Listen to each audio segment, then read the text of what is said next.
Hola a todos, buenas tardes. Esta es una sesión más de PY 101 y el día de hoy vamos a hablar de palabras reservadas y nombres. Bueno, ayer hablamos de lo que es Python y hoy vamos a entrar ya en el tema de todo lo que es el lenguaje de programación.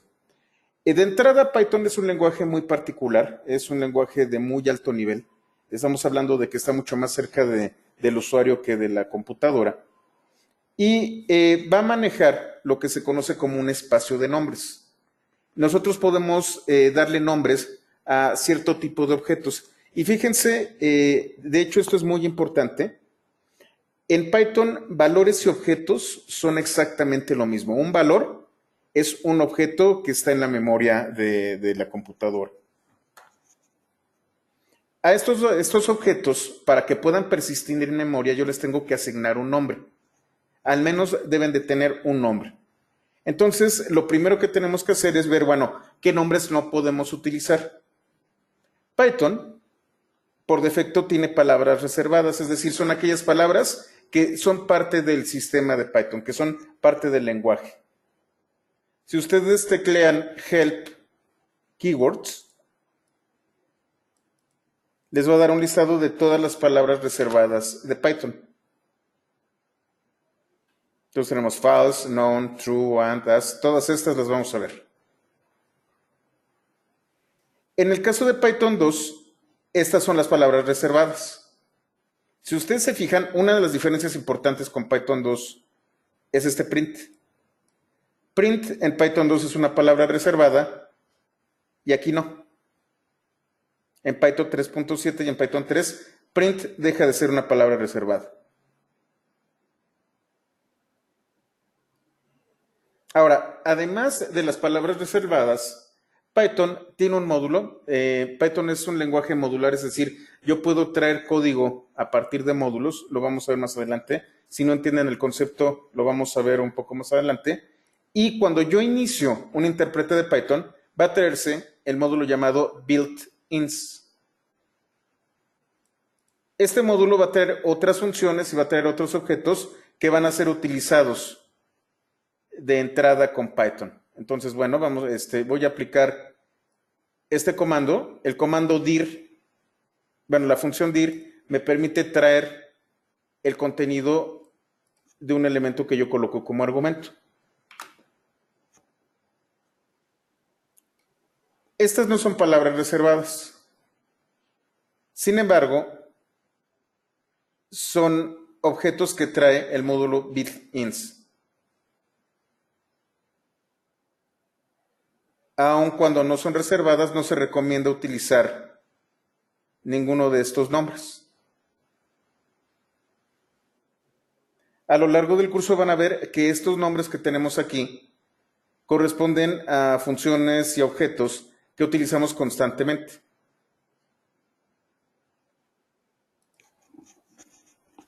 Ahora, como yo les comentaba, yo utilizo lo que se conoce como el espacio de nombres. El espacio de nombres es una especie de registro en donde yo tengo un nombre que está ligado a un objeto.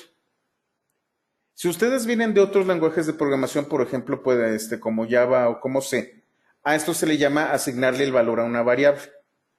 La diferencia con lenguajes como lo pueden ser C o como lo pueden ser Java es que absolutamente todos los tipos de datos en Python son objetos.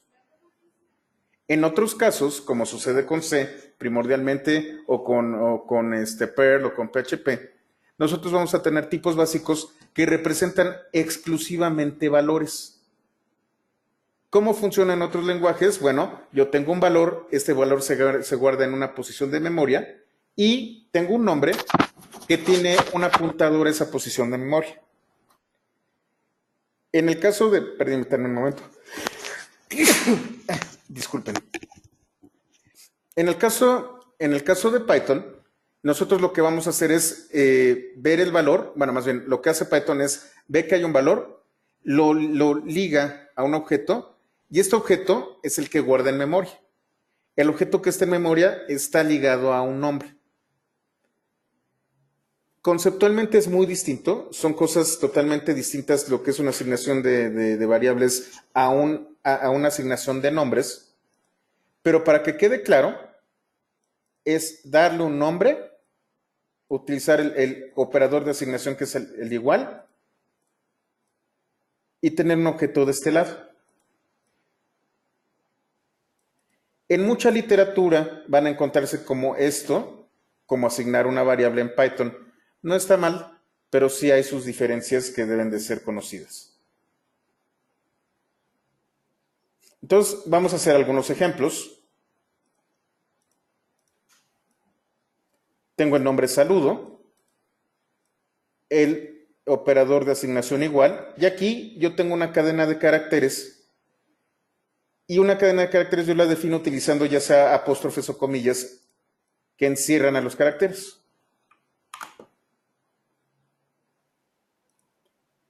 Python, cuando yo le doy Shift Enter o cuando le doy Run, lo que va a hacer es enviar, bueno, leer esta línea y va a tratar de interpretarla. Va a encontrarse con saludo, que es un nombre que no tiene en su espacio nombres, el signo de igual y hola, que está encerrado entre los apóstrofes. Python trata de decidir qué tipo de datos al que me estoy refiriendo aquí. Lo infiere. Hay una inferencia con respecto al tipo de dato que se da. En otros lenguajes de programación, yo tengo que decirle al lenguaje qué tipo de dato es el que estoy utilizando. En este caso, con la sintaxis propia, Python se encarga de definir el tipo de dato del que se trata. Aquí tengo uno que se llama matriz y aquí tengo, esto se conoce como un objeto tipo list o lista. Están encerrados entre corchetes algunos elementos.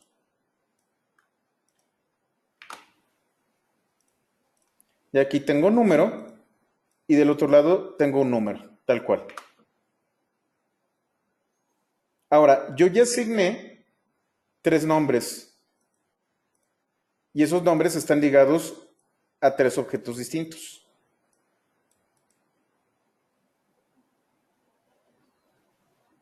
En este entorno, en el entorno interactivo, cuando yo utilizo un nombre, me va a traer el objeto que está ligado a este nombre. Entonces, saludo, me va a dar hola, matriz, me va a regresar este objeto completo y número, me va a traer el número que yo definí aquí arriba. Entonces, yo le puedo dar nombre a los objetos que defino con Python. Y aquí también vale la pena hablar de otro tema. En el caso de Python, Python maneja la memoria de manera automática. Hay otros lenguajes en donde ustedes tienen que definir en qué posición de la memoria guardarla y deben de guardar registro de todos estos apuntadores. Ustedes, si no limpian correctamente, prácticamente a mano, la memoria se les va a llenar. En el caso de Python, lo hace de manera automática. Tan pronto como un objeto deja de estar ligado a un nombre, Python automáticamente limpia esa memoria. Esto es muy práctico porque evitamos nosotros tener que recordar que cuando eliminamos un elemento lo tenemos que borrar de la memoria. Python es muy amigable en ese sentido. Seguramente, si ustedes han escuchado lenguajes como C o, por ejemplo, Objective-C, que lo utilizan mucho para programar en Mac, Objective-C tiene un grave problema con respecto a las posiciones de memoria. Deben de ser muy cuidadosos en el manejo de la memoria con este lenguaje de programación y a veces se cometen muchos errores. En el caso de Python, cómo se maneja la memoria es algo que realmente no nos va a interesar a menos de que quisiéramos optimizar su uso. Por todo lo demás, lo hace Python automáticamente. Ahora, yo tengo un nombre que es indefinido. Indefinido, si ustedes se fijan en todos los apuntes, y como su nombre lo indica, pues nunca lo definí. Si yo trato de llamar indefinido, me va a marcar un error de tipo name error. Me dice indefinido, no está definido. No asigné un nombre, perdón, no asigné a indefinido algún valor en particular. Cuando yo no defino un nombre, Este es el error que voy a obtener cuando lo trate de buscar. Ahora, yo puedo asignarle múltiples nombres a igual número de objetos. Entonces tengo entero, una coma, flotante otra coma, complejo otra coma, booleano otra coma, y aquí el signo de igual. Al tenerlo así, yo voy a tomar entero como 12, flotante como 4.5, complejo como esto que tengo aquí, y booleano, este true. Y entonces entero es 12, complejo es esto, 12.3 más 23j, flotante es 4.5, y booleano es true.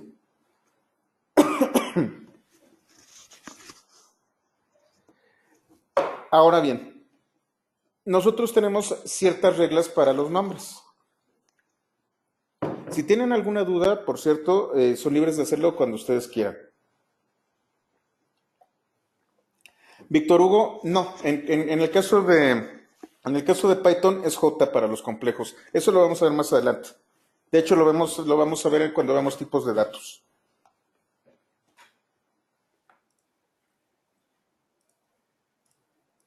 Python me permite utilizar el uso de Unicode. Como comentábamos ayer, Unicode es una tabla de caracteres que no nada más son aquellos definidos en el idioma inglés o en el idioma castellano, sino prácticamente cualquier carácter de los múltiples lenguajes que hay en el mundo. De hecho, voy a irme a Unicode Table este de aquí. Se los voy a colocar en el chat.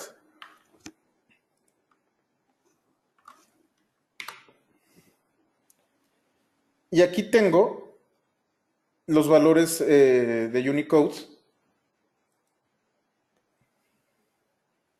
Aquí me dice cuál es el valor y su código en HTML.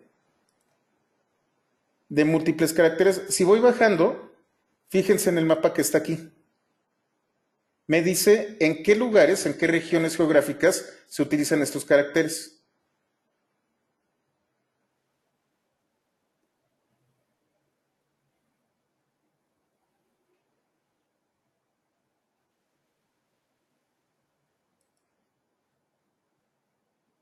Esta es teta, por ejemplo. Aquí tenemos el alfabeto griego.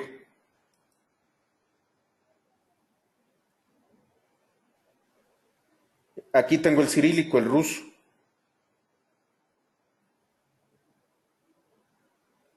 Cirílico suplementario. Y aquí yo puedo ver, si le doy a esta pestañita, puedo ver todos las notaciones y los caracteres que vamos a utilizar. Dibujo de la caja, que en este caso son dibujitos. Podemos tener, una de las últimas añadiduras son emoticones.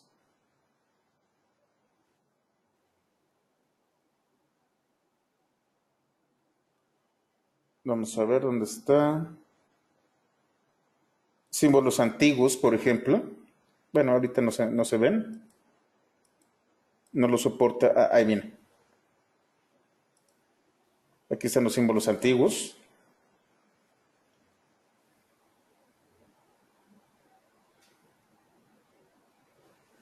Esto es de un idioma cario.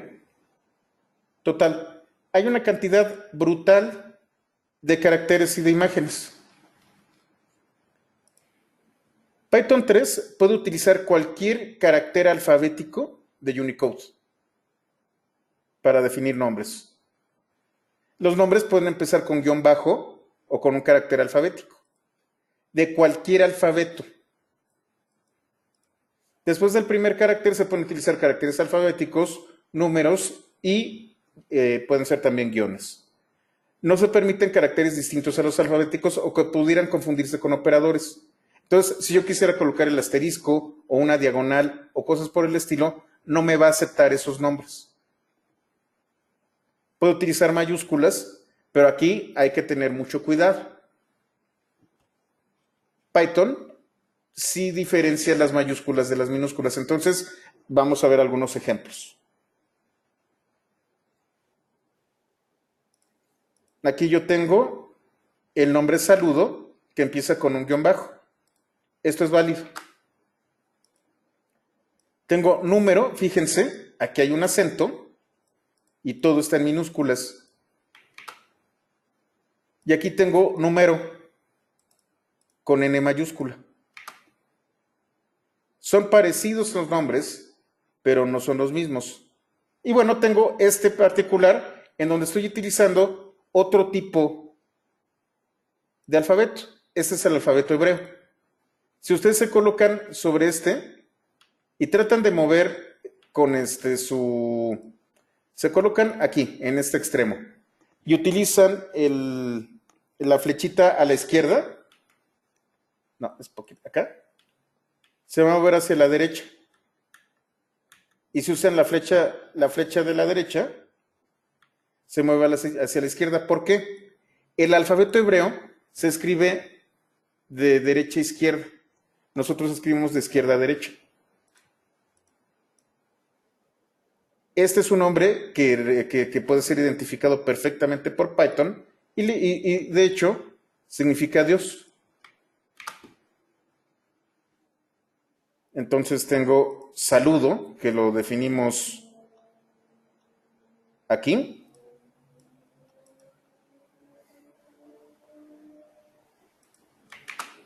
Tengo saludo con guión bajo, número con todo minúsculas y acento, y número con la mayúscula. E inclusive este nombre, que es Dios. Si yo no cumplo con estas reglas para los nombres, voy a obtener un error de sintaxis. Por ejemplo, en este caso estoy empezando con un número. Me dice syntax error. No estoy definiendo un nombre correctamente. Estas reglas son muy importantes y vale la pena que las conozcan y las aprendan para futuras referencias. ¿Qué se recomienda? Se recomienda que utilicen lo menos posible que alfabetos especiales. Que sus variables procuren ser lo más apegadas a ASCII, a normal, normal, no colocar acentos, ni tildes, ni cosas así. Porque una de las filosofías que tiene Python es de que alguien les va a leer el código. Siempre lo que nosotros queremos con el código de Python es distribuirlo. Esto implica que no siempre va a ser un mexicano o un argentino o un hispanoparlante la persona que vea su código. Imagínense ustedes el problema, y de hecho sí es un problema, de código que viene de China o que viene de Rusia o que viene de Grecia, utilizando sus caracteres. Si alguien aquí en México o en Estados Unidos trata de leer las variables en chino, pues obviamente se va a confundir bastante.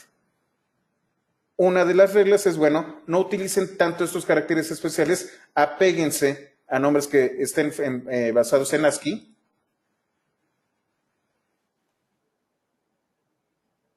Como estos de aquí. Y procuren utilizar ni tildes, ni diéresis, ni cosas por el estilo. Lo pueden hacer, no está prohibido, de hecho es una de las grandes ventajas que tiene Python 3, pero puede resultar confuso para alguien que no hable el idioma.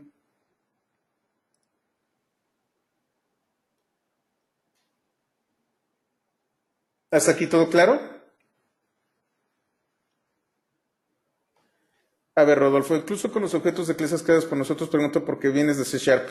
Sí, todos los objetos que tú creas, de hecho las clases también son objetos en Python, el manejo de memoria es automático.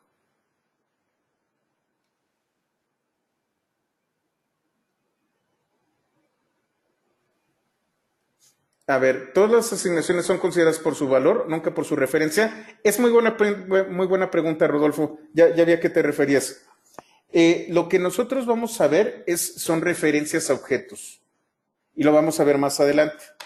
Lo que hace Python también para optimizar memoria es, si encuentra un objeto que ya fue definido previamente, lo que va a hacer no va a ser crear un nuevo objeto, sino hacer referencia al objeto existente. No los voy a confundir en este momento, lo vamos a ver un poquitito más adelante con la función id. Cada objeto en memoria tiene un número identificador y corresponde a la posición de memoria en la que se encuentra almacenado. La función id me permite acceder a este número. ¿Cómo funciona id? Y entre paréntesis coloco el nombre como argumento. Entonces voy a retomar saludo.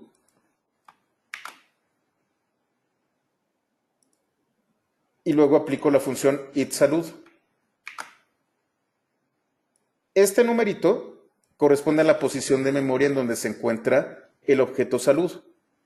Y aquí viene la respuesta a la pregunta que me hiciste, Rodolfo.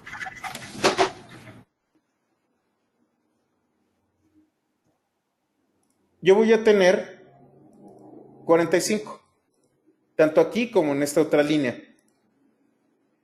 Python es muy economizador de la memoria.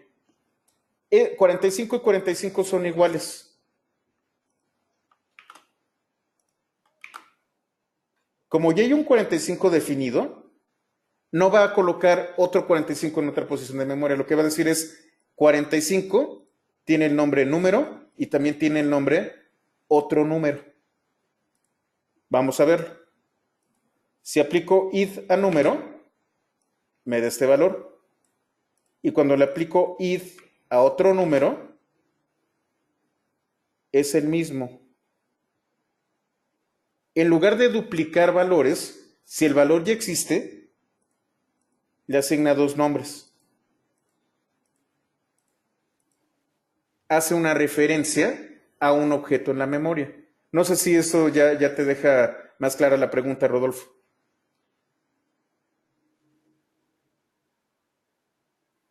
No sobrescribe en el objeto, más bien asigna más de un nombre al mismo objeto.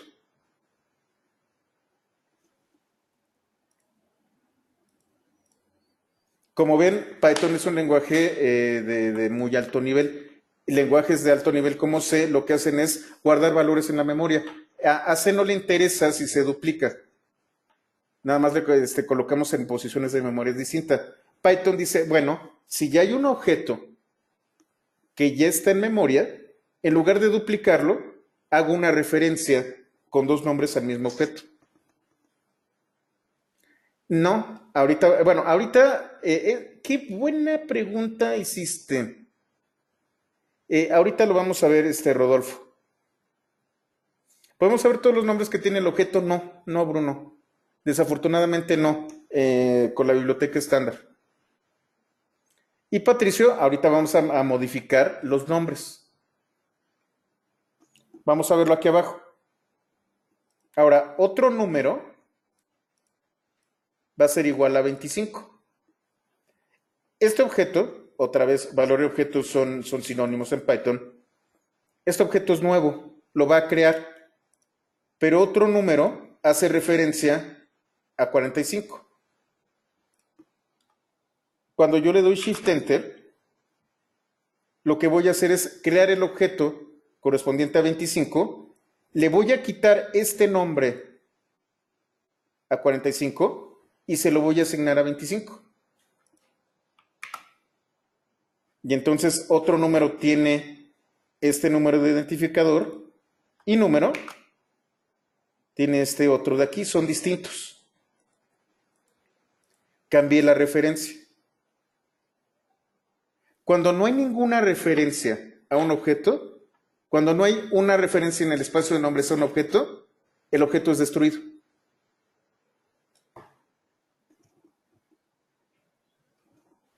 Patricio, ¿quedó claro aquí?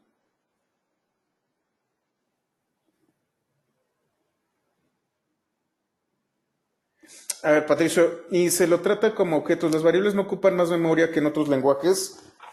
Realmente no. A decir verdad, lo que tú tienes es una tabla que relaciona las posiciones de memoria de los objetos. No ocupa demasiada memoria en realidad. Es una lista con posiciones de memoria.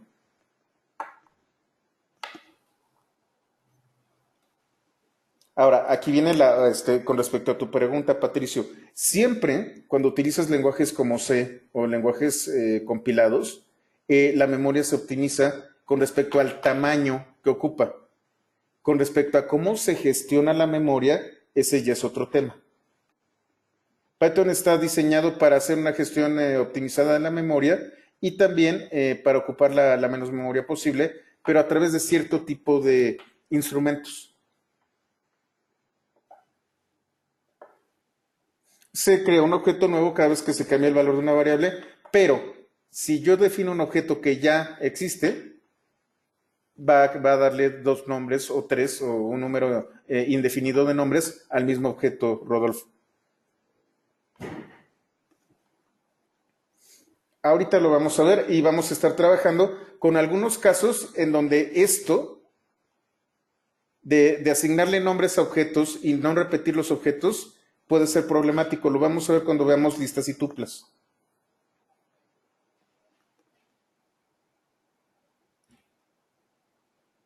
Ahora, yo puedo asignar múltiples nombres a un objeto. Puedo hacerlo así. Tengo lista 1 y lista 2 es igual a lista 1.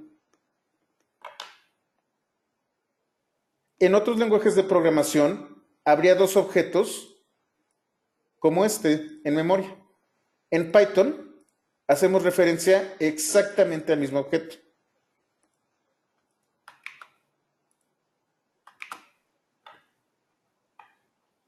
Nuevamente, no son valores que se guardan en memoria, sino son objetos. ¿Cómo elimino los objetos? Eliminando nombres.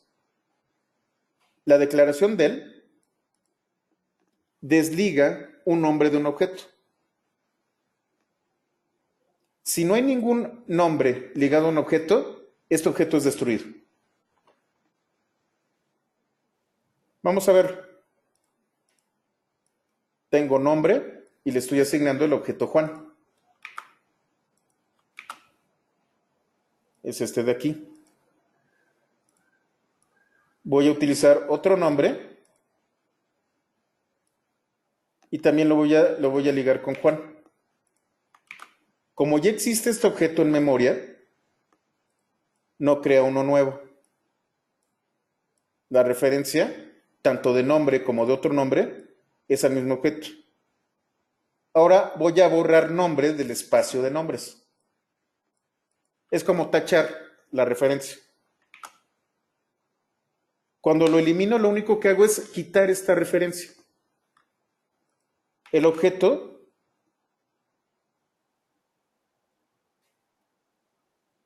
en este caso, nombre, ya dejó de estar definido.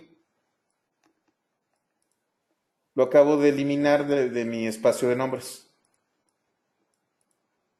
Cuando trato de buscarlo, no está definido. Pero el objeto Juan persiste. Sigue en memoria porque está ligado a otro nombre. Si yo elimino otro nombre, entonces ya no hay referencias y se destruye automáticamente el objeto.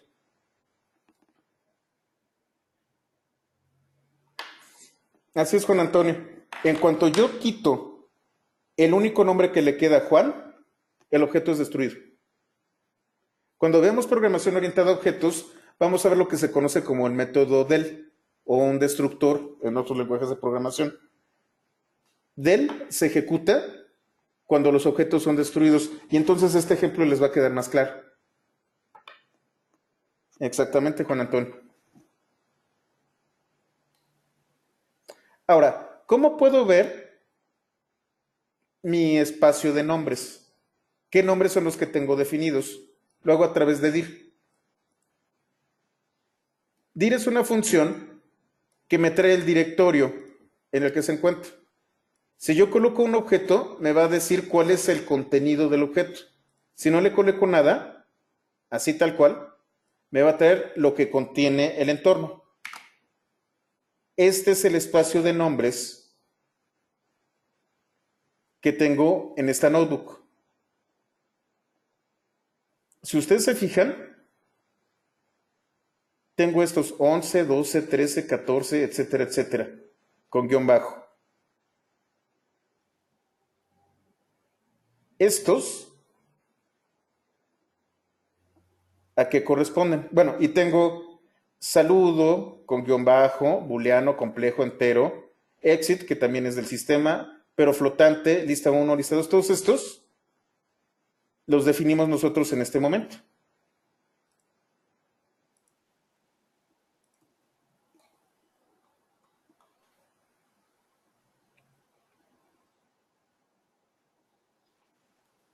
Guión bajo 44 es Juan. ¿A qué me estoy refiriendo con esto? Guión bajo 44 corresponde a la salida de la celda que tiene el número 44.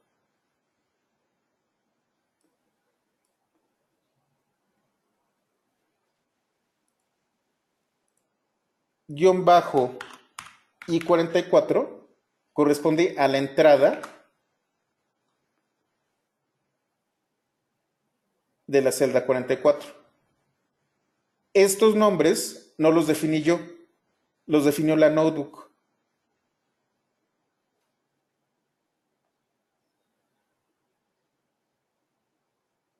Estos otros, entero, flotante, lista, etcétera, etcétera, los definimos ahorita. Estos, los que tienen guión bajo, fueron definidos por la notebook y podemos acceder a ellos como lo acaban de ver. Este es el espacio de nombres de toda la notebook. Y nombre no existe porque lo borré, efectivamente, Fernando. Vamos a borrar algunos. Por ejemplo, vamos a borrar saludo. Ejecuto el dir y entonces saludo ya no está. Voy a borrar el nombrecito, el que utiliza caracteres hebreos.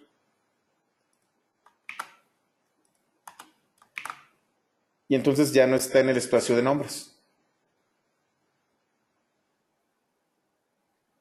Así funciona el espacio de nombres. Para borrar todas las salidas de una notebook es cell, all output y clear. Y entonces todas las entradas y salidas se limpian y ya puedo guardarlo y reutilizar los apuntes. File, save a checkpoint, o pueden utilizar este iconito y close and hold.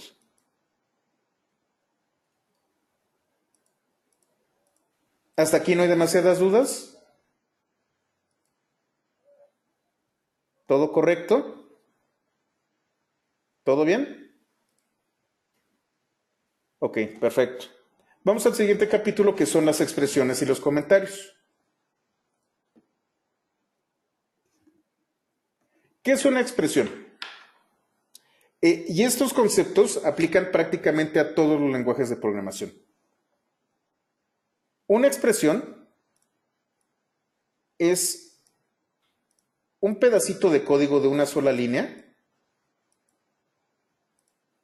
que regresa algo en particular. Entonces, por ejemplo, yo tengo aquí número igual a 78.3. Esta es una pequeña expresión. Aparentemente no regresa nada. Ahorita les platico qué es ese aparentemente. Una expresión es esto de aquí. Número, lo que está haciendo es hacer referencia al nombre número. Estas son expresiones. 1 más 1 me regresa 2. Esta es otra expresión. Aquí yo estoy utilizando un operador que va a evaluar si 45 es mayor o igual a 11. Esta es otra expresión. Las expresiones pueden utilizar operadores. El signo de igual es un operador. En este caso estoy utilizando un nombre. Y aquí estoy utilizando valores. ¿De qué se compone una expresión? Es una combinación de nombres, objetos, operadores, funciones y métodos, y cuya sintaxis permite ejecutarlas dentro del intérprete Python para que dé un valor. Aquí tengo un nombre, un operador y aquí tengo un valor. Aquí solamente tengo un nombre. Aquí tengo dos valores y un operador. Aquí dos valores y un operador. Y aquí, por ejemplo, que lo vamos a ver un poquito más adelante, tengo un método. Tengo un objeto carro. Y aquí es en donde viene la parte interesante. Python identifica esto como un tipo de dato llamado str o string. Lo que va a hacer es, tan pronto como lo identifica, lo va a crear en memoria y le va a asignar todas las características del tipo string. El tipo string tiene un método llamado upper que puede ejecutar prácticamente de inmediato. Más adelante vamos a ver el operador de atributo, que es este punto. Tengo un objeto, un operador y esto es un método. Y ahora tengo aquí una función llamada len. Tengo la función en donde tengo un argumento para la función y lo ejecuto. Todas estas son expresiones. Son pedazos mínimos de código que dan un resultado. A ver, perdón, Juan Antonio. Comilla simple y comilla doble tienen la misma función en Python. Así es, Juan Antonio. Lo vamos a hacer un poco más adelante. Ahora, Python reconoce el punto y coma. En otros lenguajes de programación para denotar, bueno, y en Python, para denotar que se terminó una línea, se utiliza el punto y coma. En lenguajes como C o en JavaScript, si ustedes se apegan a la sintaxis estricta, se utiliza el punto y coma para terminar una línea. En Python, como ustedes ven, no necesito colocar el punto y coma. El punto y coma es totalmente opcional. Pero yo puedo decirle a Python que en una sola línea tengo dos líneas utilizando el punto y coma. Entonces, esto es una expresión y lo que está a la derecha es otra expresión. En el caso del intérprete, solamente va a regresar la última expresión. Se ejecutó a igual a 3 y luego se ejecutó esta, perdón, hola.upper.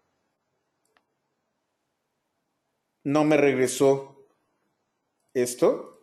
¿Por qué? Porque el último que regresa, porque lo que regresa es el último, es la última expresión.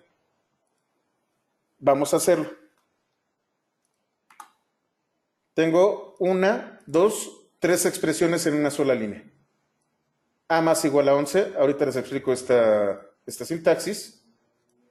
Tengo amigos por 3 y luego A estoy viendo si es igual a 1. Como está el punto y coma, no se despliega ni siquiera el último resultado de la expresión. Sin embargo, la expresión se ejecutó. Si quito el punto y coma y le doy Shift Enter, entonces la última expresión sí puede ser vista.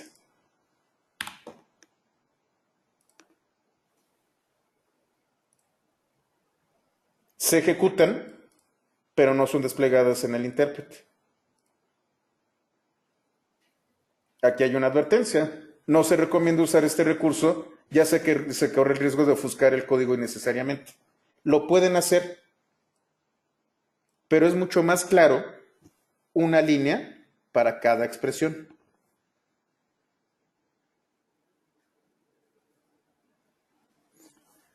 A ver, me está preguntando Juan Antonio. Si a la función len le asigno un valor que ya vi que me deja, la función deja de servir, ¿correcto? A ver, pues me imagino que sí. A ver, vamos a ver. Ah, ya te entendí, sí.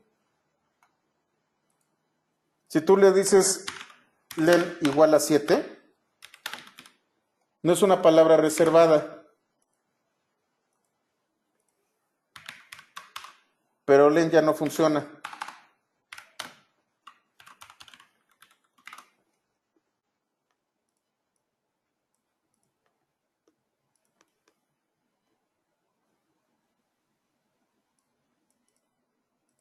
Estamos regresando un poco al tema de los nombres. Len sí existe en Python, pero como no es una palabra reservada, yo puedo cambiarla y entonces el nombre de len se lo estoy asignando a otra cosa. ¿Qué ocurre si, por ejemplo, utilizo if? If es una palabra reservada, inclusive, si se fijan, cambió de color. Cuando hago esto, me dice syntax error. ¿Por qué? Porque if es una palabra reservada.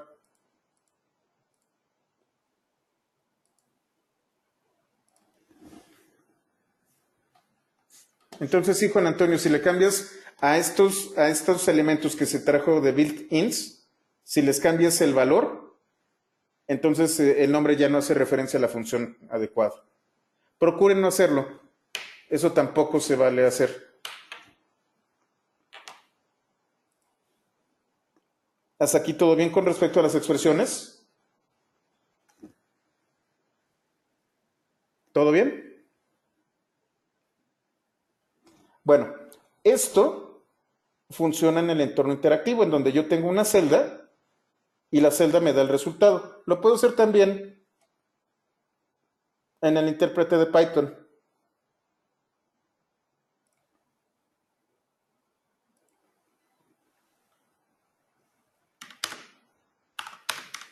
Déjenme ver si lo puedo hacer más grande.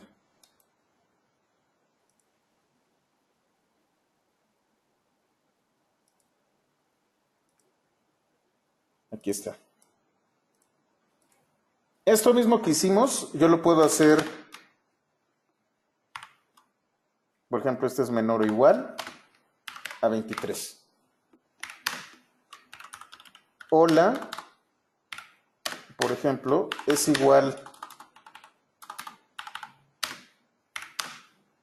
a hola, pero todo mayúsculas. Me trae false. Este es el entorno interactivo por defecto. Yo tengo la expresión y la expresión se ejecuta.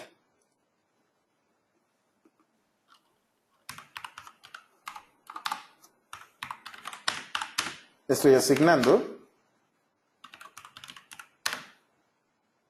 punto y coma, 1 más 1, punto y coma, no sé, 3 entre 5. Se van a ejecutar todas las expresiones, pero solamente la última es la que va a ser visible. A mí no se me lo permitió. En este caso, sí me permite ver todas las expresiones el intérprete. Esto es nuevo, esto no lo hacía anteriormente. Y si le doy punto y coma, pues ahí está. En el intérprete, si se fijan, sí me trae todos los resultados. En la notebook, no. Ahora bien, esto ocurre en el intérprete. El intérprete, el entorno interactivo, está hecho para nosotros, para que pueda interactuar con nosotros, por eso se llama entorno interactivo, para que los resultados puedan ser visibles para nosotros. A ver, ¿cómo se hace la conversión entre tipos de datos, Héctor? Lo vamos a ver también más adelante. Miguel Ángel, fueron dos resultados, pero lo que regresa esta expresión es none, nada. Ahorita lo vamos a ver.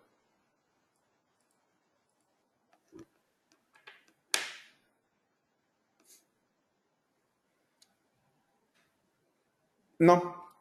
Cuando te topas con el punto y coma, Francisco, es como si terminara la línea. Entonces, nombre adquiere única, bueno, se liga al objeto hola nada más. Todo lo demás es como si tuvieras otra línea. Así es como funcionan los punto y coma.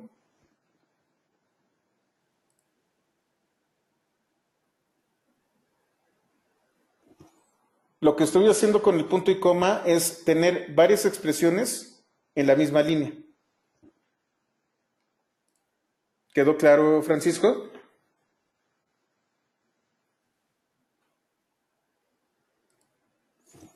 Ahora, vamos a hacer esto, pero ya no utilizando el entorno interactivo. Déjenme salgo de aquí. sino utilizando un script.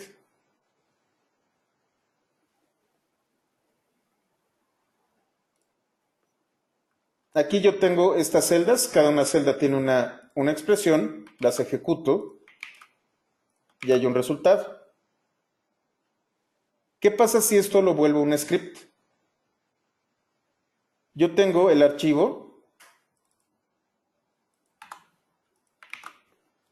código diagonal expresiones.py. Código expresiones.py.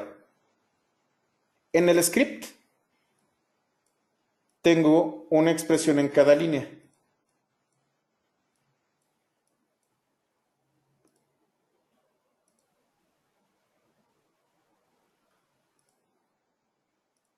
¿Qué pasa si yo corro el script? No aparece absolutamente nada. Vamos a hacerlo desde una terminal.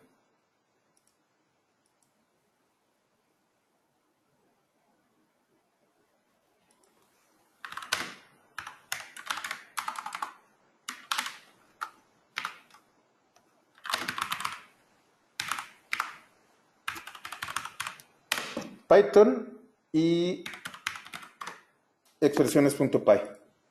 Si yo le doy enter, se abre el intérprete y ejecuta línea por línea, de principio a fin, el script. Sin embargo, no aparece nada. Cuando yo utilizo scripts, el intérprete no es tan expresivo. Esto me permite tener ejecución de código limpia, no me va a llenar la pantalla de valores. Para que pueda funcionar esto, déjenme ver si lo tengo aquí, necesito utilizar una función llamada print. Print es una función que expresamente me permite desplegar en la pantalla. Entonces tengo la expresión 4×3, 15 igual a 25, y hola más mundo.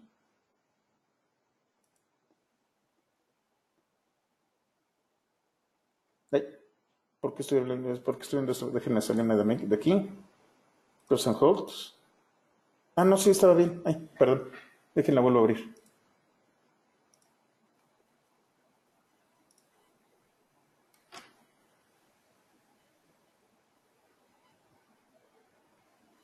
En este caso, donde este script tiene la función print.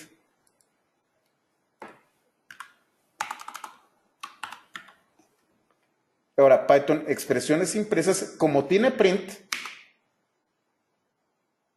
ahora sí, cada expresión es desplegada.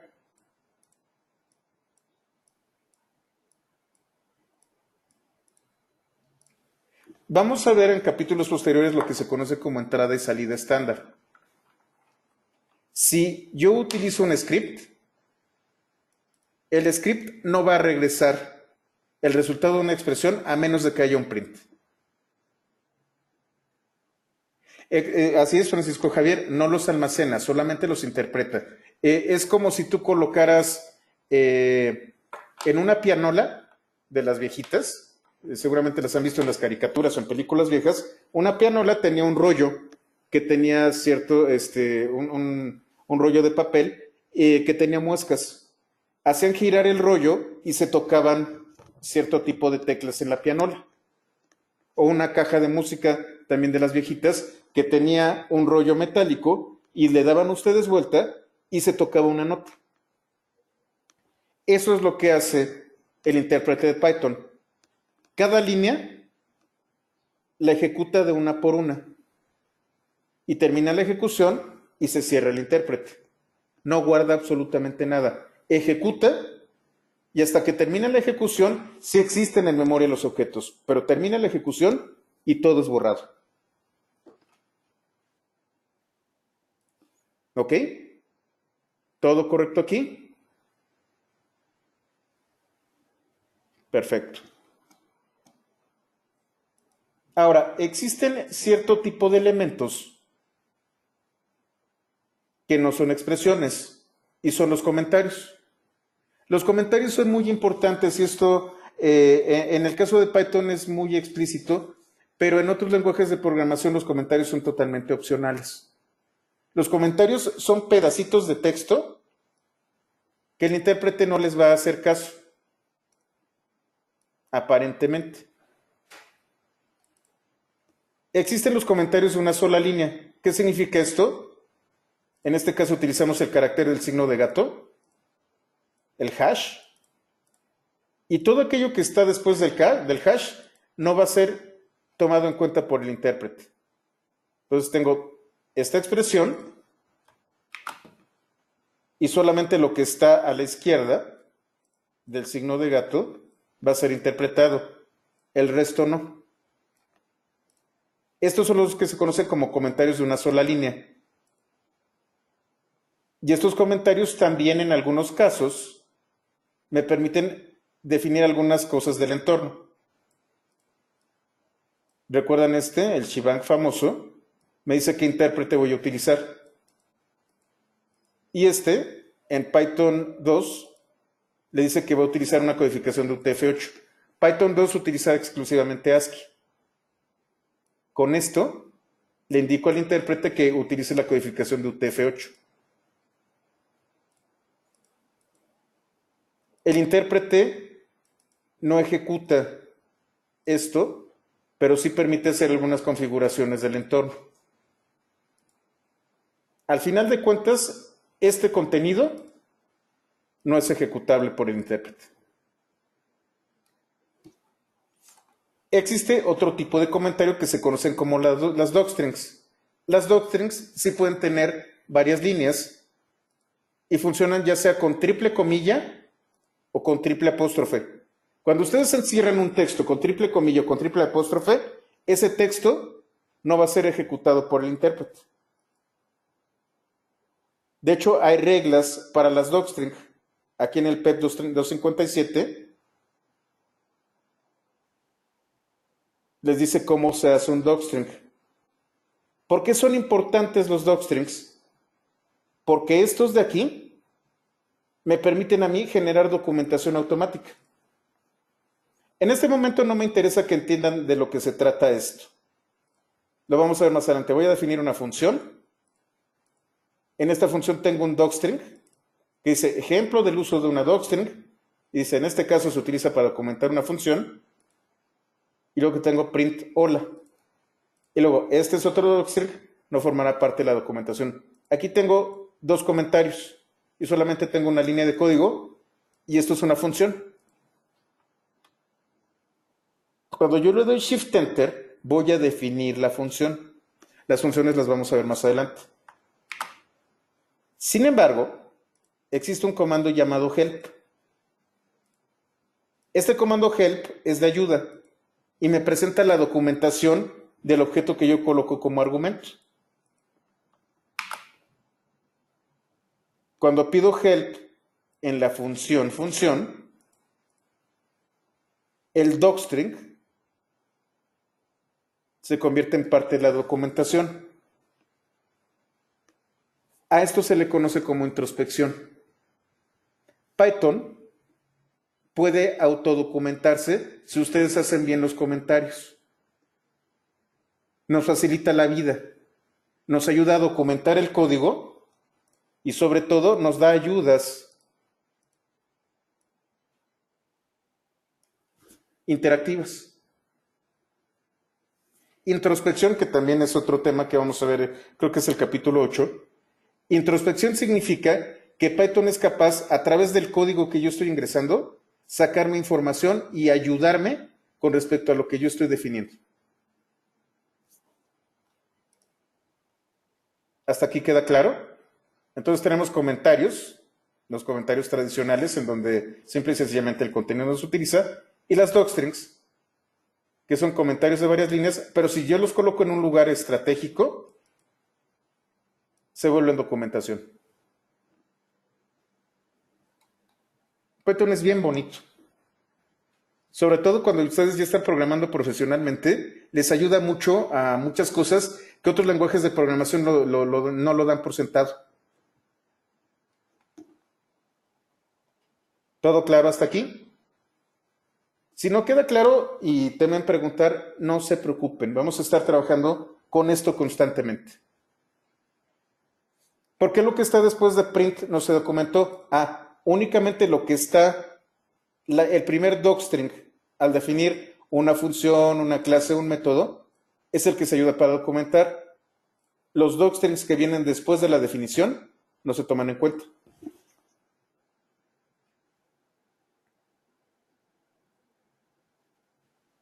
Antonio, es una regla. Para definir un docstring utilizas triple comilla o triple apóstrofe. Lo encierras entre esos. Es un elemento sintáctico que me ayuda a definir lo que es un docstring.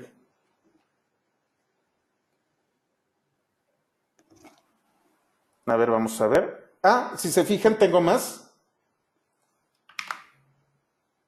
Y aquí están las demás.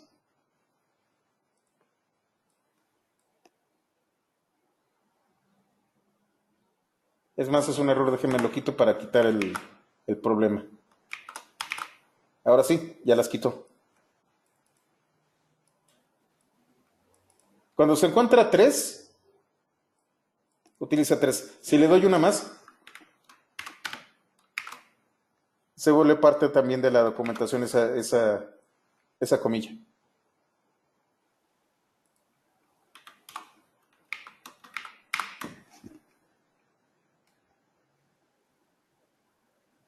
¿Cómo corre el script? Para correr un script en una notebook es porcentaje run y dónde se encuentra el script. En este caso, expresiones y comentarios, este capítulo está aquí. El código de expresiones impresas está, por ejemplo, aquí. Código diagonal expresiones impresas. Run.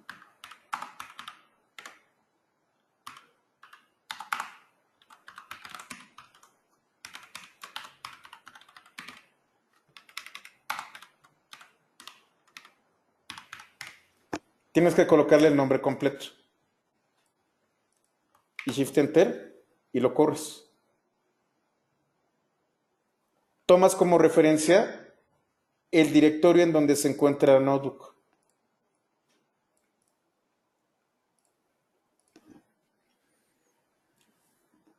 Dime, Francisco Javier, para que muestre la documentación debe ser antes de todo el código. Si, por ejemplo, ponemos un comentario dentro de un for, no lo va a mostrar.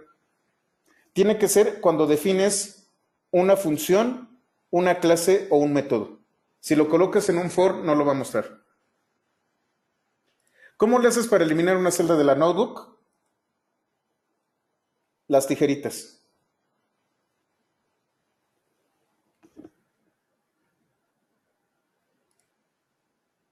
¿Hasta aquí todo claro?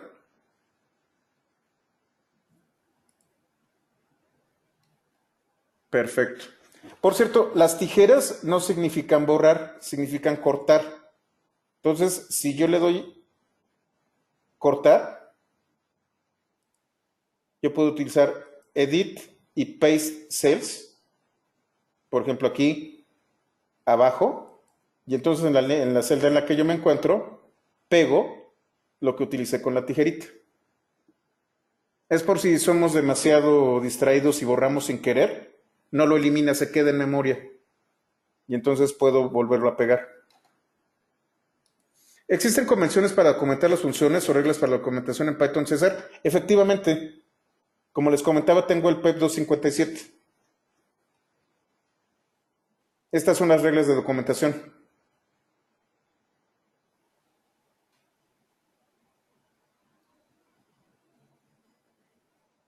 Aquí les dice cómo deben de documentar.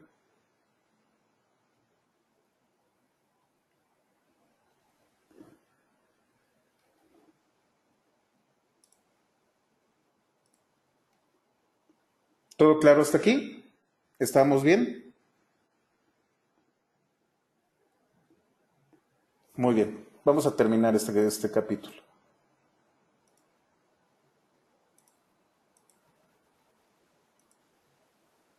Hay algunos capítulos que son bastante rápidos y va a haber otros, por ejemplo, el capítulo de funciones, que se va a llevar prácticamente toda una hora del curso. Estos son rápidos y son conceptos realmente sencillos. Ya que vimos las expresiones, vamos a ver los tipos de dato. El PEP de documentación, perdón, déjenme regreso. Está en los apuntes, Miguel Ángel. Te lo paso. Es el PEP 257.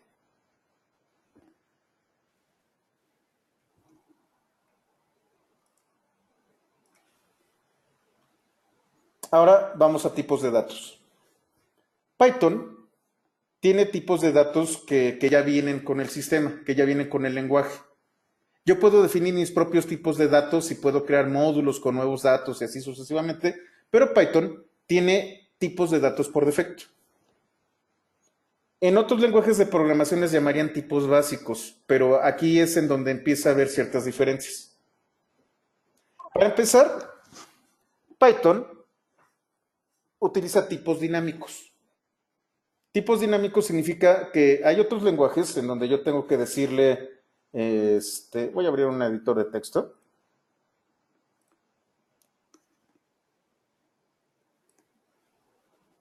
En donde yo tengo que decirle, voy a hacerlo más grande.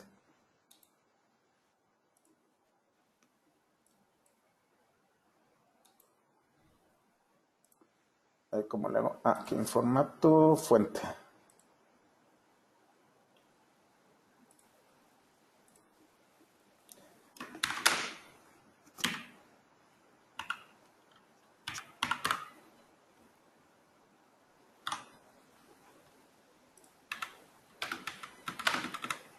¿Qué estoy diciendo? Que A, B y C son enteros. Y una vez que yo ya los definí,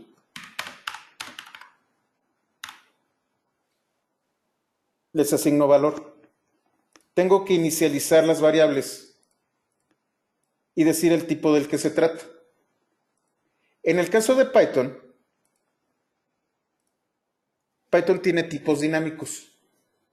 Yo lo que tengo que hacer es únicamente utilizar una sintaxis, identifica el tipo de dato y le da las propiedades del dato en particular. Si ustedes utilizan, por ejemplo, ¿cómo se llama? JavaScript, ustedes van a utilizar en la vieja sintaxis var.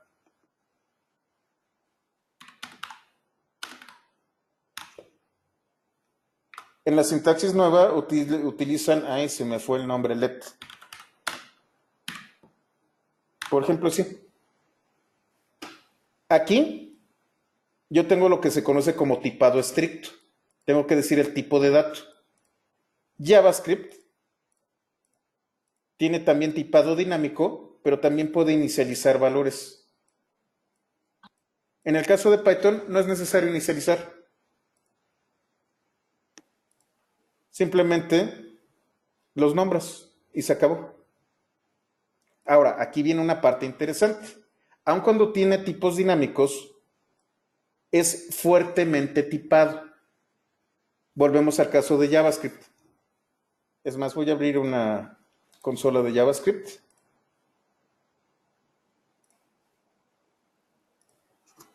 Y entonces, por ejemplo, yo tengo 12 más 2. Esta es una consola de JavaScript que viene con el navegador. Si yo le doy Enter, hizo esto. Este 2 es de tipo entero y de tipo numérico, y este 2 es de tipo cadena de caracteres. Yo utilizo este operador y me regresa esto. Esto es un tipado débil. Y sobre todo cuando estamos utilizando nosotros JavaScript, puede generar resultados que no tienen lógica. A ver, Rodolfo, ¿las operaciones con enteros y flotantes es automática? Sí, y lo vamos a ver cuando veamos operadores. En las nuevas versiones de JavaScript, en el nuevo estándar, yo tengo let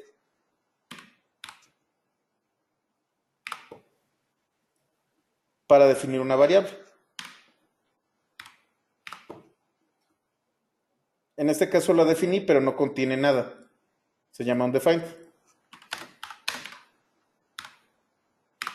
A igual a 3. Let se utiliza para inicializar la variable. Si yo coloco let a igual a 25, me va a marcar un error. ¿Por qué? Porque ya la inicialicé. Ya una vez inicializada, ya puedo hacer esto. En el caso de Python no existe let. Tú defines una variable y se inicializa de forma automática.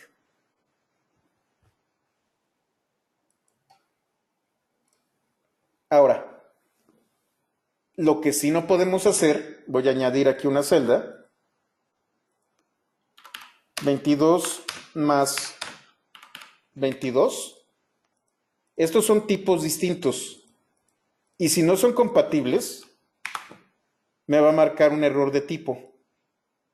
Eso es a lo que yo me refiero con fuertemente tipado. Una vez que está definido el tipo y no son compatibles, no hay manera de que puedan interactuar. En el caso de versiones viejas de JavaScript, me daba resultados que yo no entendía. Hay una filosofía distinta entre Python y JavaScript. JavaScript es, aun cuando sea incorrecto, da un resultado a como dé lugar. En el caso de Python, la filosofía es, sí, somos bastante abiertos con respecto a cómo defines un dato, pero si es incompatible, siempre vas a dar un error. Volvemos, es más, déjenme volver a la consola de JavaScript.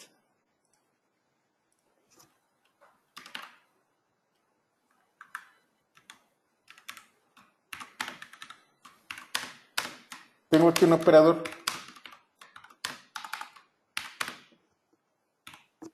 Este operador es de multiplicación y estoy tratando de multiplicar dos elementos que son cadenas de caracteres. Lo que hizo fue extraer el valor y sacarlo, pero ¿qué pasa si coloco 12A? Me dice not a number. Poder generar un error dentro de JavaScript es relativamente difícil. Siempre me va a regresar un valor. En el caso de Python, a esto se le conoce como una excepción. Sí me va a marcar errores. JavaScript va a hacer lo más posible, va a hacer lo necesario para regresar un valor. Python,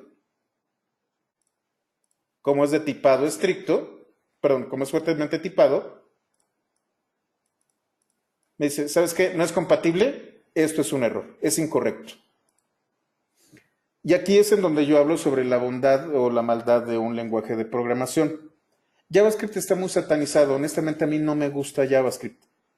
Pero realmente, si ustedes conocen las reglas bien y se apegan a los estándares más actualizados, JavaScript puede ser un lenguaje de programación eficiente para lo que fue diseñado. Lo que tienen que hacer es conocer todos los detalles de un lenguaje para poder utilizarlo sabiamente. Hay valores tipos datetime. Esos son objetos, Rodolfo. No está dentro de Py 101, pero datetime, ya que lo estás comentando,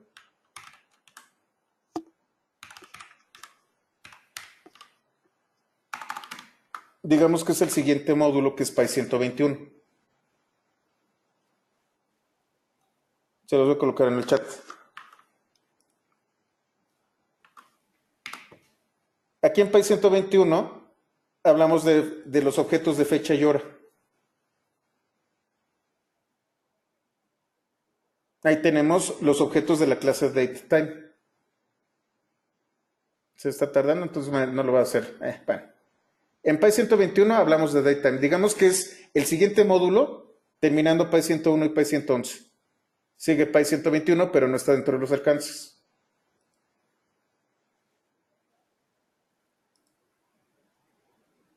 De hecho, no hablo mal de JavaScript. De hecho, programo bastante bien en JavaScript, pero apegado al nuevo estándar de ECMAScript.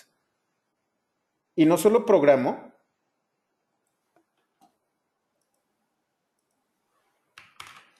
sino que tengo un curso de JavaScript. Pero no en Pythonista, sino en CloudDevel.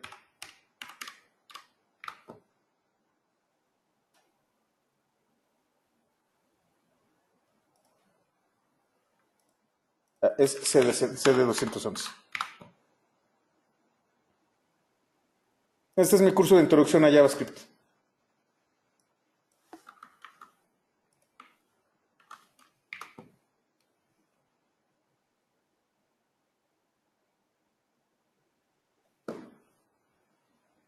Lo di en julio.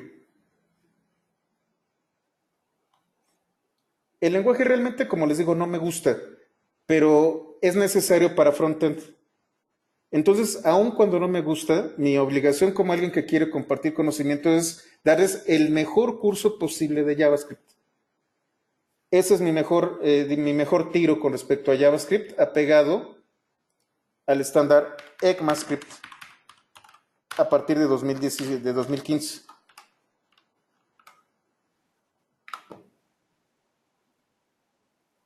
De hecho, se conoce como ECMAScript 6, y luego 7, y luego 8, y luego 2019. Este curso que ustedes tienen aquí, como fue hecho en julio y como estoy acostumbrado a darles el material más reciente, está basado en ECMAScript 9.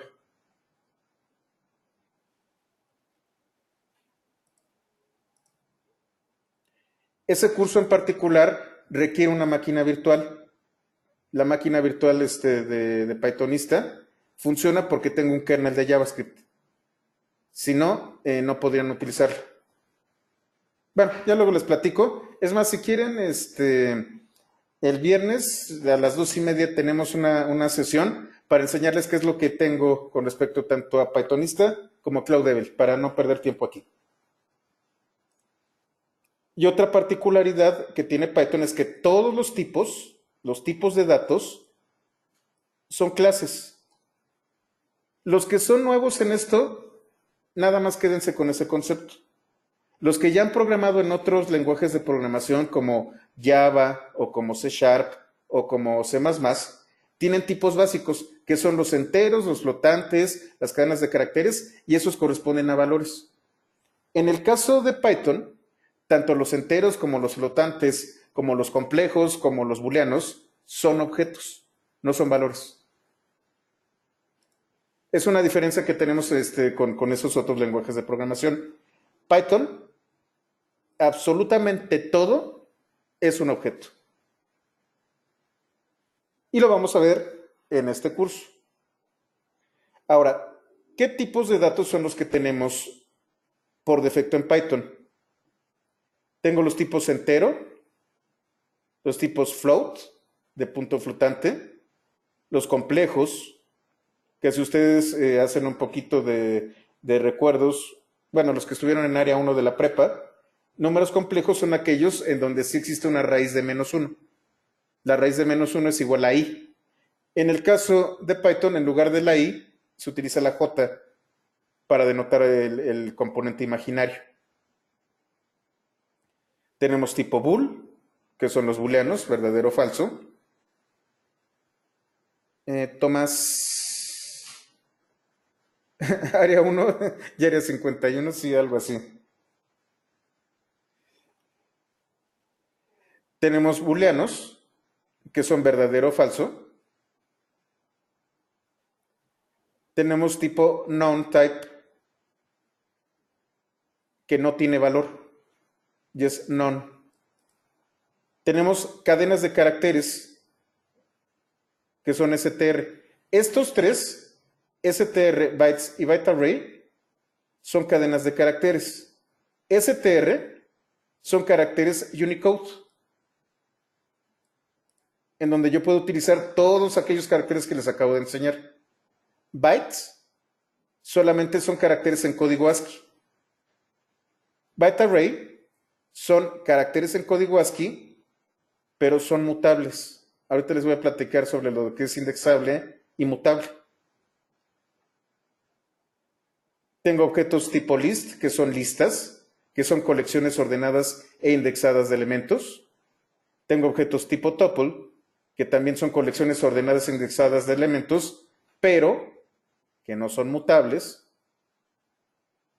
Tengo dict, tengo set y frozen set.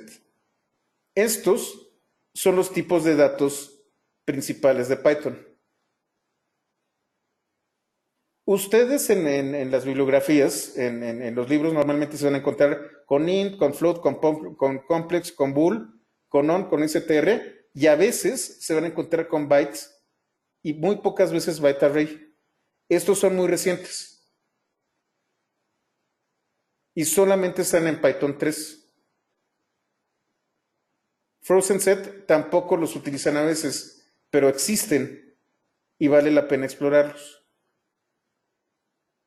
Non-type es parecido a null, así es, Antonio. Ahorita vamos a ver todos los ejemplos, no se preocupen. Vamos a empezar en este capítulo a ver los tipos de datos básicos. Tengo los números enteros, que son int.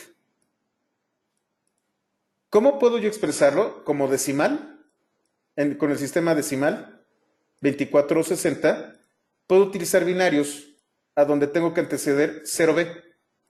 Con eso le estoy diciendo que esto es un número binario. Puedo utilizar hexadecimal, 0x, y entonces esto lo toma como hexadecimal. Y tengo también octal, que va del 0 al 7. 0o, y esto es octal. Python 2 también identifica un tipo de dato llamado entero largo. Python está hecho para otros tiempos, para cuando teníamos capacidades de memoria y restricciones con respecto a la capacidad. Teníamos enteros y enteros largos que ocupaban, no me acuerdo si 32 bits, y terminaban con la letra L. Estos en Python 3 ya no se utilizan.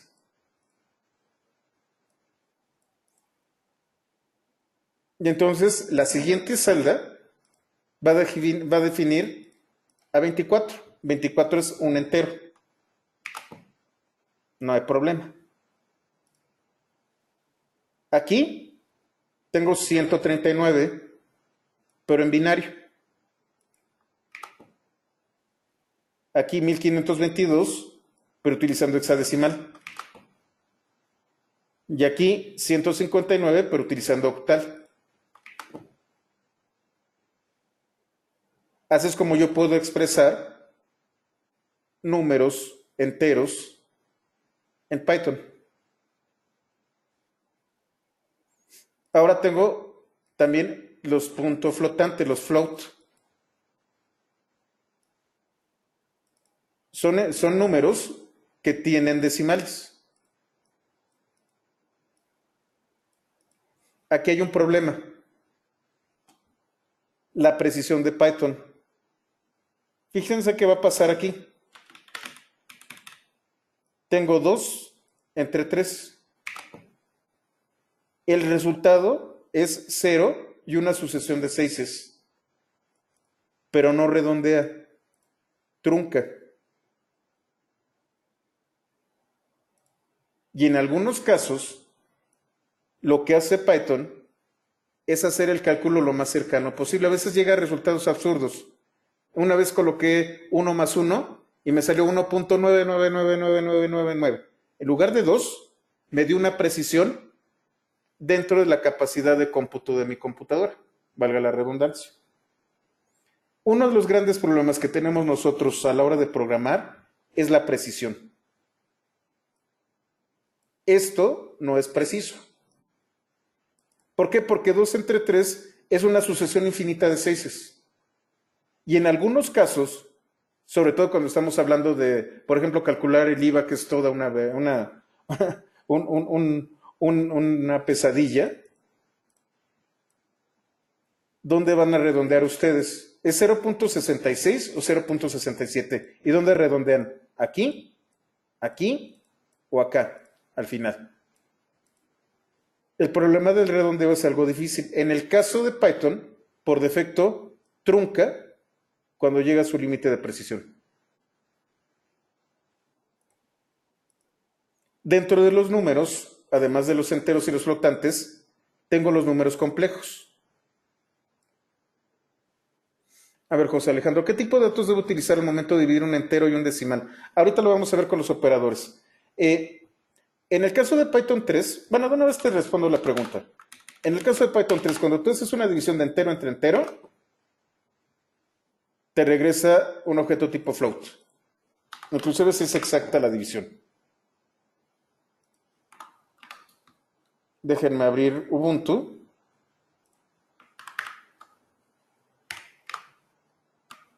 Aquí está Ubuntu. Voy a traer Python 2. Aquí me trajo Python 3, permítanme un momento. Ahora sí tengo Python. Aquí está, si se fijan, tengo aquí Python 2.7. Con control L limpio la pantalla. 2 de tipo entero entre 3 me regresa 0. Esta es una diferencia importante entre Python 3 y Python 2. En Python 2, entero entre entero me da resultado entero. Para que sea correcto, uno de los elementos tiene que ser float. Y entonces me trae el resultado correcto. Python 3, entero entre entero, va a ser float. Esa es la diferencia entre estas versiones de Python. Cuando veamos operadores vamos a hablar de esto.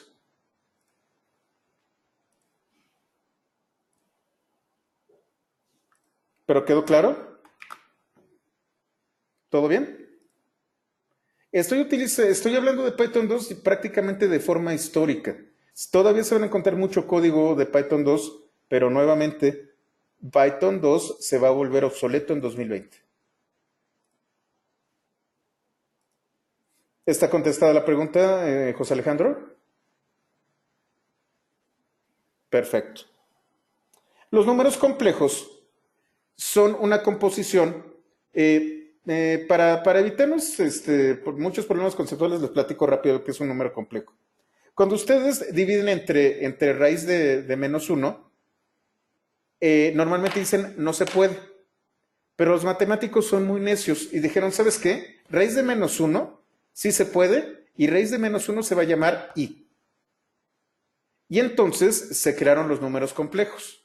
Un número complejo es un número compuesto. Tiene un componente en el mundo de los números reales y tiene otro componente en los números imaginarios. Entonces tengo un número real más un número imaginario. El número imaginario se denota por la J.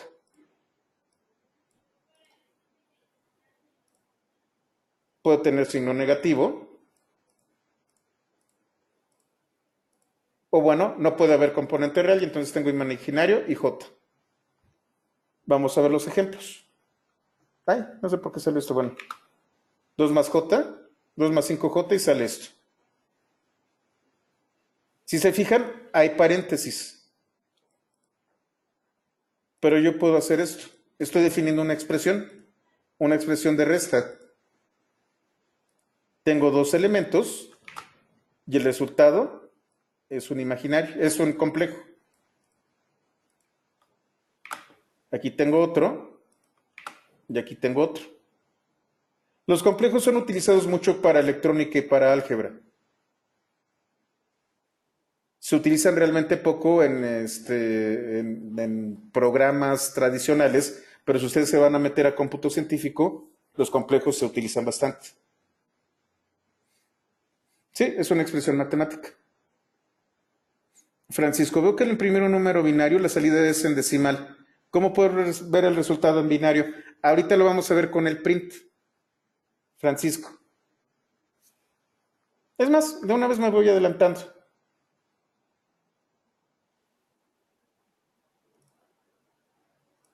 Este es el binario.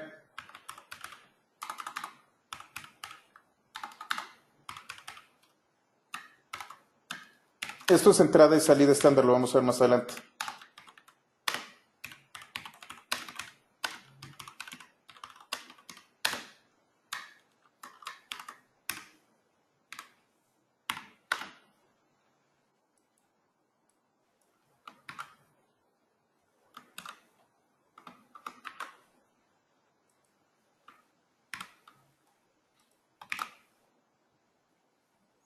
Cari no me lo hizo, a ver, déjenme ver.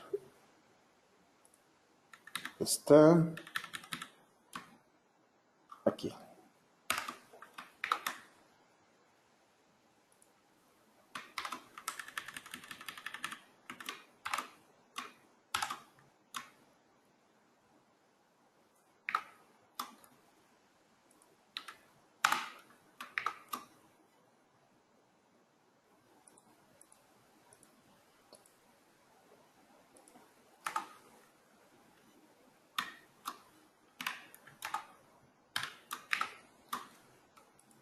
Déjenme, me acuerdo. No me lo sé de memoria, déjenme lo digo. Es.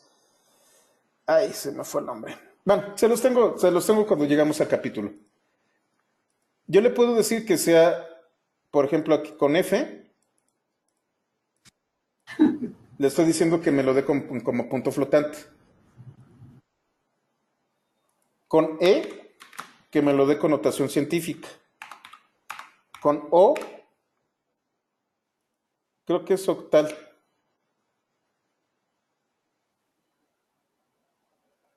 Déjenme me acuerdo cómo es con binario. Según yo era la B. No, ahorita me acuerdo cómo es en binario, pero sí, sí, sí puede ser. Con H creo que es hexadecimal. Bueno, total. Yo lo que estoy haciendo es utilizar caracteres de escape que me permiten a mí sustituir esto diciéndole el tipo de formato, por ejemplo, que este es decimal, del número que yo estoy colocando aquí. Esto lo vamos a ver cuando veamos entrada y salida estándar. Es del capítulo 9, una cosa así.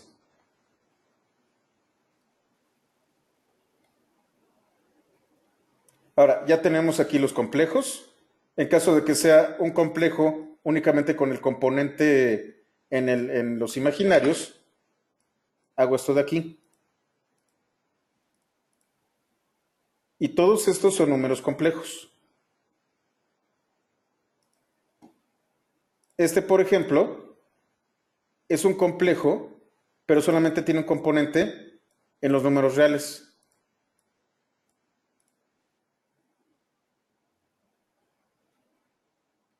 No voy a meterme mucho en el tema de números complejos, pero sí vale la pena verlo.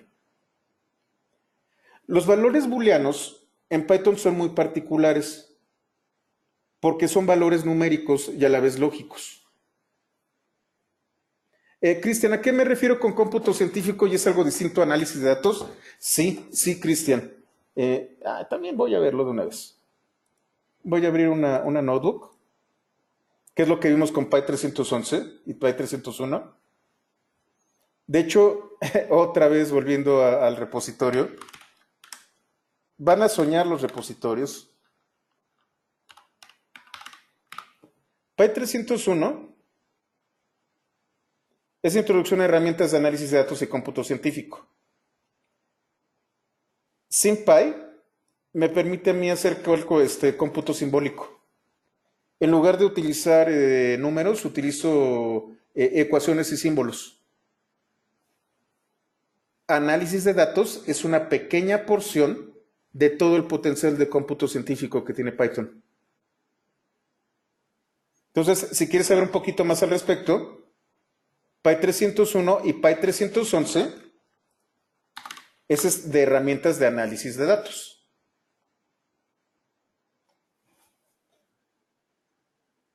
Ese lo dimos hace un mes y todavía me falta terminar algunos conceptos. Y también les debo por ahí uno que se llama Py 321, que es introducción a probabilidad y estadística, nada más que estoy empezando de cero. Py 321 va a ser introducción a matemáticas discretas y probabilidad y estadística.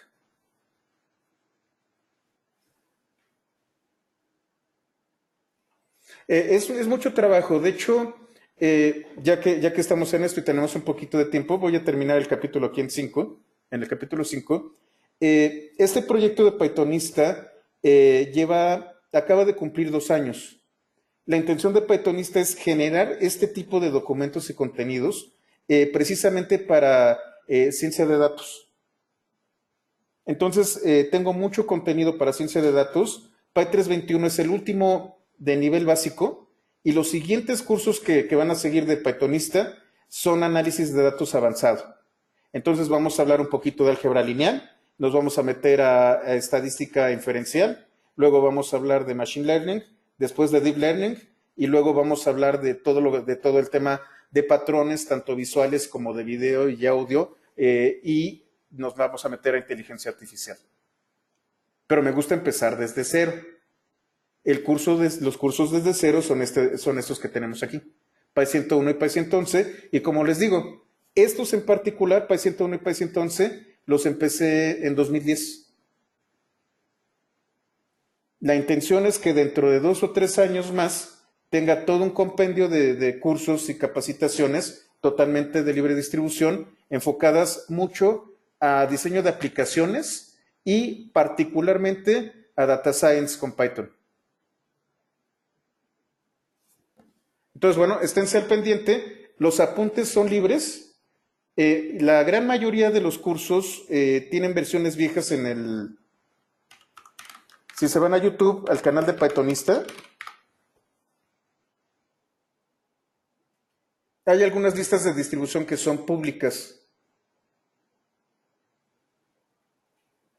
Ya son viejitas y lo que quiero hacer antes de que termine el año es Py 101, Py 111, Py 121, Py 201 y Py 301 hacerlos públicos, no cobrar por ellos y que estén en la lista de distribución actualizados y totalmente gratuitos. Y los demás van a estar seguramente en Udemy o en Coursera y además voy a dar cursos en vivo. Entonces hay mucho material y ahora sí, no depende del dinero. No me interesa tanto el tema de tomar su dinero. A lo mejor a algunas personas se les hace muy difícil seguirme el paso y obviamente estar pagando por cada curso. Lo entiendo y lo que quiero es hacer una comunidad. Entonces, lo que procuro hacer es, los apuntes son totalmente gratuitos. Los primeros de la serie, y ya que estamos también en esto, van a ver otra cosa que van a soñar, que es un mapa mental de lo que quiero hacer con Pythonista. Déjenlo abro.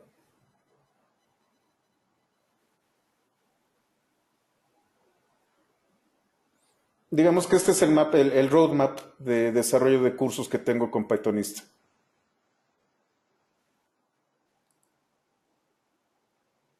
Nosotros estamos aquí, Py 101 y Py 111. Py 121 es el que sigue. Están con la X porque los estoy modificando, porque los estoy actualizando.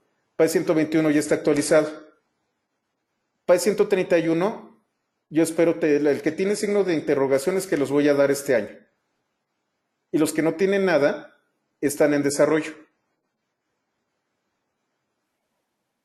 Py 201 es el que sigue. Tengo series. Py 100 es Python puro. Py 200 es desarrollo de aplicaciones web y redes. Py 300 es datos y cómputo científico. Py CD100 era el que yo utilizaba para HTML y CSS. Este lo voy a descontinuar. Pero tengo Py 400 que es DevOps. Y Py 500 que me lo está pidiendo mucho, no sé si Leonardo o Dorian, que es Internet de las Cosas con Python. Todos los que son los que empiezan con Py 100, los voy a liberar de forma gratuita. Y los primeros de las series, por ejemplo, Py 201 y Py 301, también van a ser gratuitos. Los demás ya no.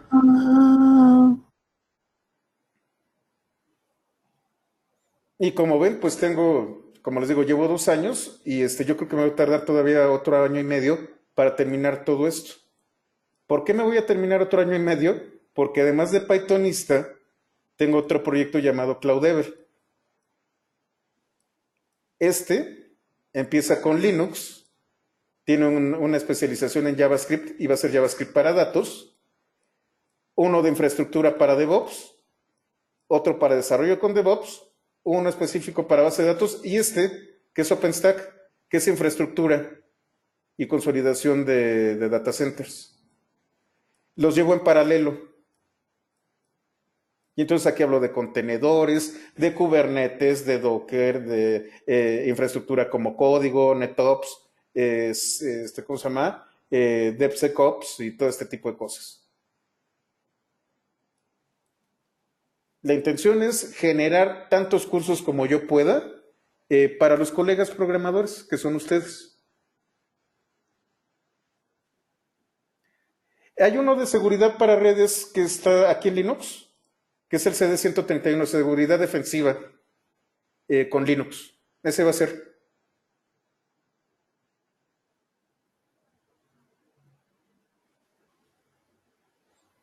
Sí, sí, hay mucha gente interesada en el de Internet de las Cosas. Este va a ser el próximo año. La serie 400 yo creo que la empiezo el próximo año. Voy a terminar con la 300. Los de CloudEvel son simultáneos. Normalmente tengo uno de Python, de Pythonista, y uno de CloudEvel. Uno de Pythonista y uno de CloudEvel. Los voy intercalando. Entonces, esténse al pendiente.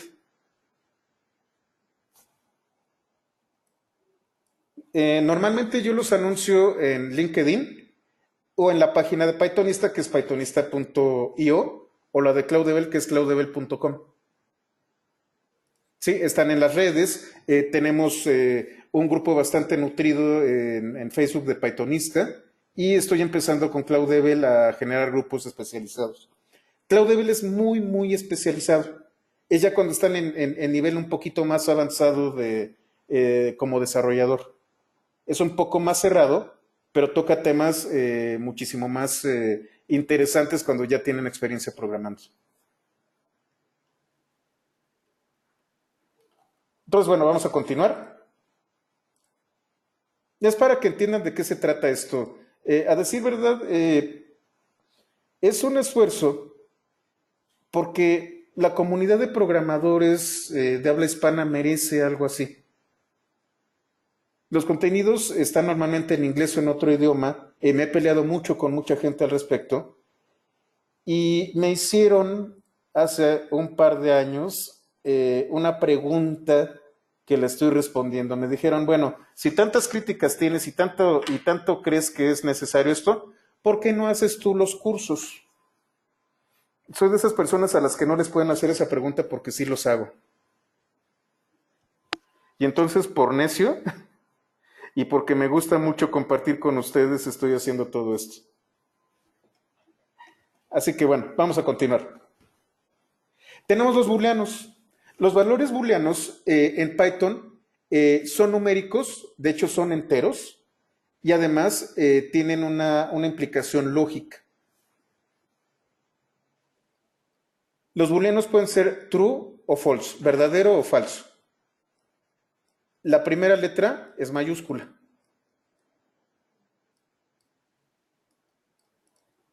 Todo lo que sea distinto a 0 es true y 0 es false. El valor por defecto de true es 1.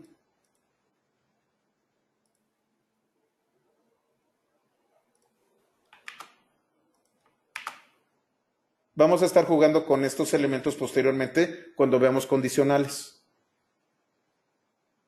Y tengo non-type. Non-type es un tipo de datos que solamente tiene un valor, none, y es un valor nulo. El intérprete no despliega none. Si se fijan, cuando le doy Shift Enter, aun cuando está, no lo despliega. Para poder desplegarlo, tengo que utilizar print.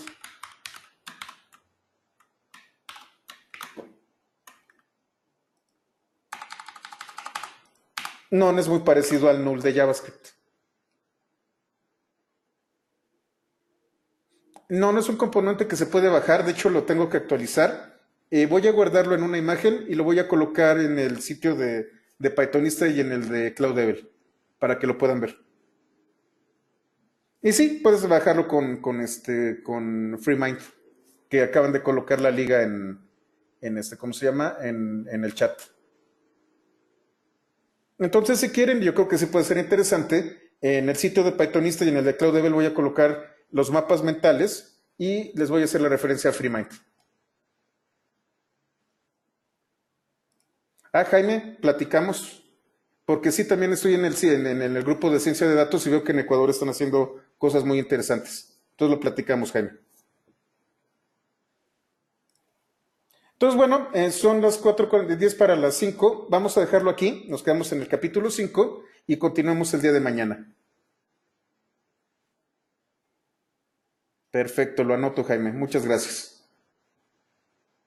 Muy bien. Bueno, terminamos la sesión así. Mañana continuamos con el capítulo 6 en adelante. Y bueno, espero que hayan disfrutado esta sesión. Muchas gracias y hasta mañana.